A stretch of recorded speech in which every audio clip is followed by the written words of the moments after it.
probability of it happening is convinced in my mind that it will happen this time. If you don't watch it. Or if you do, prepare because it might happen. Buckle up, motherfucker. Yeah. I mean, if anything, it's being prepared, in case it does. And the only reason, you are convinced maybe that it's happening is because it has happened. You're like, even though everyone's like, oh, that's not going to happen, that's not going to happen. Yeah. Oh, that doesn't happen to me. Just like the video we were watching earlier, who would have thought that's going to happen in our backyard or something, Oh, right, about that. Just what they call terrorist attack right now going on in New York and New Jersey. So bombs, right? Yeah. Yeah, I heard about that. Before I left here, I heard about it too. I was like, what? I didn't even know about and it happened yesterday or something like that. I was like, dude, someone in my city fucking, they found a body. Oh, dead. Oh, shit, where? In La Puente. Jesus What? Christ. Yeah. That was crazy. I left the house and I was like, what? Where? Just like... They just found it in the street. Near your house? Probably not too far. Jesus. La Puente is literally a city over from me. Right. Pass through there, get there. It's crazy. Yeah.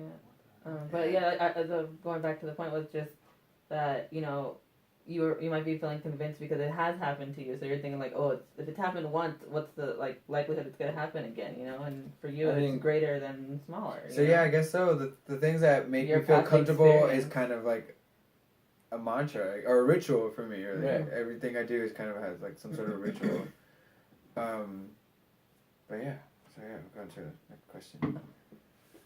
Okay, so the last one is Calvino shuffle is an important metaphor. Why should it be a guiding principle when claiming something for certain? Right. So why do we need that? Or why is that a good tool, I guess, this is the only way I can really think of it, to really prove something is correct? And, okay, can you read the question one more time then? Yeah. Why should it be a guiding principle when claiming something for certain? For certain meaning, this is for sure I'm true. sure about it. Yeah.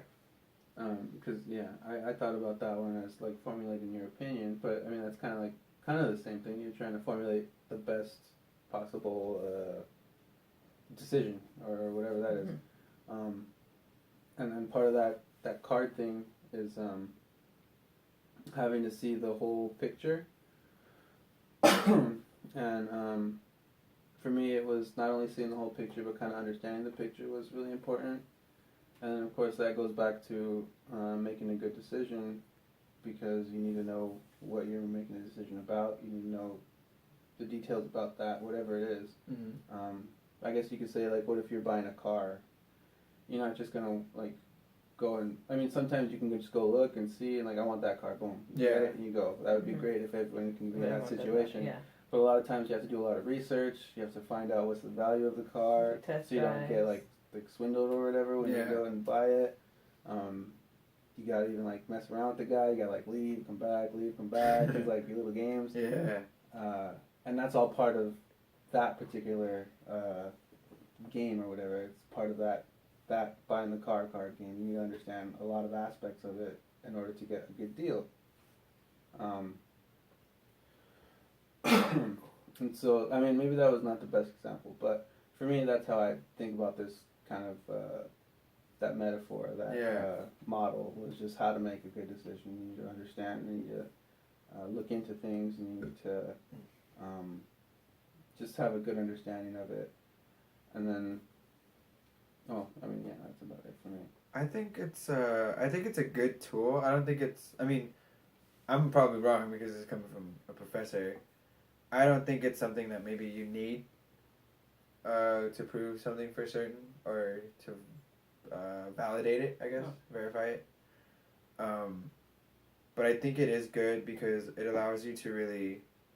Because when they did it, they had all the cards out, and he was saying that not a normal person, but an average person would probably look at the cards and say, look at them individually with no relevance to each other. Mm-hmm. And even if a new card came up, what just happened, not even kind of relevant anymore. You're kind of just looking at this card now. You're focusing on the and you're trying to depict it. You're trying to really look at the little details and see what's going on. When really, they probably are all influenced.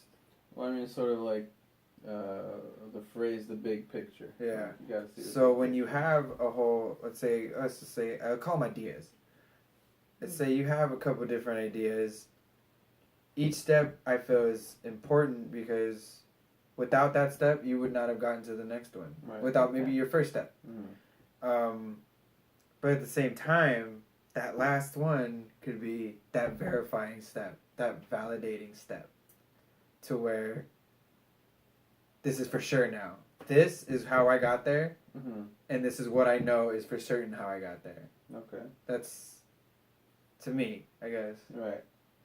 Oh, but then And I guess when you're taking those steps, you're not really sure if where it's really going. if it's gonna happen. Yeah.